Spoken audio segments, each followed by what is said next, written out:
जागो रे देखो रे दुनिया ए देखो रे। Hello everyone, welcome to political endeavour. आज की इस वीडियो में हम एक ऐसे देश के बारे में जानेंगे जो प्राचीन सभ्यता का पालना है, इस्लामिक क्रांति का केंद्र है और मध्य पूर्व की राजनीति में सबसे महत्वपूर्ण नाम है। जी हाँ, हम बात कर रहे हैं ईरान के बारे में। तो चलिए शुरू करते हैं। मैं आपको बता दूं, ईरान पश्चिमी एशिया में स्थित एक देश है। इसके उत्तर में कैस्पियन सागर, दक्षिण में पारस की खाड़ी, पूर्व में अफ़गानिस्तान और पाकिस्तान और पश्चिम में तुर्की और इराक इसके पड़ोसी हैं। मैं आपको बता दूं, इसका क्षेत्रफल लगभग 16 लाख वर्ग किलोमीटर है और इसकी राजधानी तेहरान है। ईरान के इतिहास के बारे में बात की जाए तो ईरान का इतिहास लगभग 5000 साल पुराना है। इससे पहले इसे पर्शिया कहा जाता था। साइरस महान ने हखामनी साम्राज्य की स्थापना की। फिर आए ससानी, पार्थियन और इस्लामिक आक्रमणकारी। 7वीं शताब्दी में इस्लाम आया और धीरे धीरे पारसी संस्कृति में घुल मिल गया। लेकिन असली बदलाव आया 1979 में, जब ईरानी इस्लामिक क्रांति हुई और शाह की सत्ता को गिरा दी गई। तब से आज तक ईरान इस्लामिक गणराज्य है। इसके शासन प्रणाली और राजनीति की बात की जाए तो ईरान की शासन प्रणाली थोड़ा अनोखा है। यह एक थियोक्रेसी और लोकतांत्रिक का मिश्रण है। यहाँ सुप्रीम लीडर यानी धार्मिक सर्वोच्च नेता सबसे ताकतवर व्यक्ति होता है।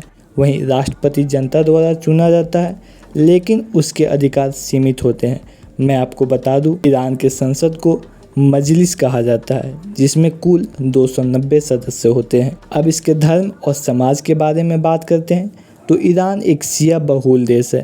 करीब 95% लोग शिया मुस्लिम हैं, जो पूरे विश्व में सबसे अधिक है। हालांकि यहाँ सुन्नी, यहूदी, ईसाई और पारसी भी रहते हैं। मैं आपको बता दूं, परिवार और धार्मिक अनुशासन ईरानी समाज की आत्मा है। महिलाएं हिजाब पहनती हैं और सार्वजनिक जीवन में धार्मिक नियमों का पालन जरूरी होता है। अब इसके संस्कृति, त्यौहार और परंपराएं की बात की जाए तो सबसे प्रसिद्ध त्यौहार नौरोज है।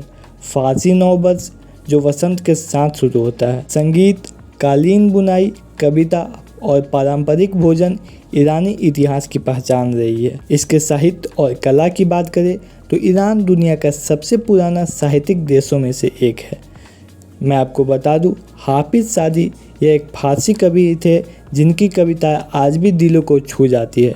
ईरान की वास्तुकला की बात करें तो इस्फहान की मस्जिदें रेगिस्तानी घर जैसे विश्व प्रसिद्ध हैं। इसके अर्थव्यवस्था और ऊर्जा की बात करें तो ईरान तेल और गैस से भरपूर है।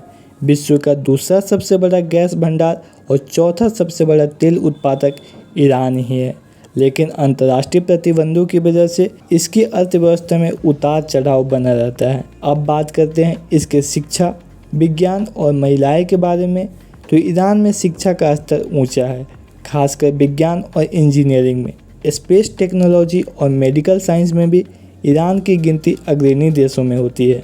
महिलाएं शिक्षा में आगे है, परंतु सार्वजनिक जीवन में उन्हें कई बंदिशों का सामना करना पड़ता है। 2022 में महसा अमीनी की मौत के बाद दुनिया भर में हिजाब कानून के खिलाफ आंदोलन को जन्म दिया।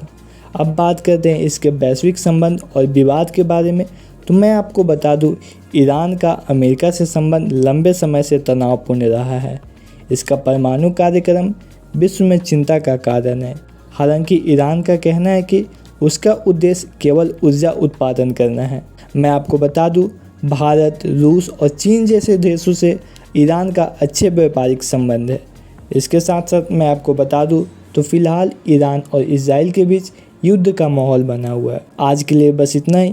ये थी ईरान की एक संपूर्ण झलक, जहां हम इतिहास, धर्म, कला और राजनीति मिलकर बनाते हैं एक अनोखा देश। अगर आपको ये वीडियो पसंद आया हो तो लाइक करें और कमेंट में बताएं कि आपको ईरान का कौन सा पहलू सबसे दिलचस्प लगा। और चैनल को सब्सक्राइब करना ना भूलें, क्योंकि दुनिया को जानना जरूरी है। मिलते हैं एक अगले वीडियो में एक और देश की अनोखी कहानी के साथ। तब तक के लिए जय हिंद, जय भारत।